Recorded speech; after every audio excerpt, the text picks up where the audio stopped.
আপনি যদি বারবার ভালোবেসে ধোঁকা খেয়ে থাকেন, প্রতারিত হয়ে থাকেন, তাহলে কথাগুলো মন দিয়ে শুনুন। আমরা যখন কাউকে সত্যিকারের ভাবে ভালোবেসে ধোঁকা খাই, প্রতারিত হই, তখন মানুষের উপর থেকে বিশ্বাস উঠে যায়। মনে মনে সিদ্ধান্ত নেই আর কাউকে বিশ্বাস করব না, কাউকে ভালোবাসবো না। ঠিক সে সময় আমাদের জীবনে এমন একজন মানুষ আসে যে কিনা বোঝাতে চায় সে সবার মতো নয়, সে আপনাকে ভীষণ ভালোবাসে, আপনার জন্য সব কিছু করতে পারবে, এমন ভাবে বলে যেন আপনাকে পেয়ে গেলে তার জীবনটা ধন্য, তার আর কোনো অপূর্ণতা থাকবে না। আপনি তো সরল মানুষ, ভালোবাসার মর্ম বুঝেন। ভালোবাসার প্রতি তার এত এফোর্ট দেখে আপনি রাজি হয়ে যাবেন। বেশ কিছুদিন ভালোই কাটবে।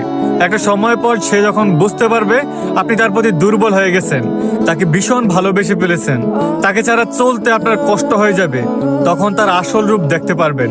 যে মানুষটা আপনার সাথে একটুখানি কথা বলার জন্য ঘন্টার পর ঘন্টা অপেক্ষা করত, তাকে আজ খুঁজেও পাবেন না। যে মানুষটা আপনার একটুখানি ভালোবাসা পাওয়ার জন্য কত শত স্বপ্ন দেখাইতো, সে মানুষটা আজ এমন ভাবে অবহেলা করবে যেন আপনি থাকলে কিংবা না থাকলে তার কোনো কিছুই যায় আসে না। তার কাছে একটুখানি ভালোবাসার ভিক্ষা চাইতে চাইতে একটা সময় আপনি মানসিক রোগী হয়ে যাবেন। এই মানুষগুলো যাদের জীবনে আসে তাদের জীবনটা পুরো জাহান্নাম বানিয়ে দেয়। ওই যে একটা কথাই আছে না, যে জিনিস পাওয়ার জন্য যত বেশি আগ্রহ থাকে সেটা পেয়ে গেলে তত বেশি অবহেলা করে। তাই কাউকে ভালোবাসলে, মন দিতে চাইলে 1000 বার চিন্তা ভাবনা করে মন দিবেন।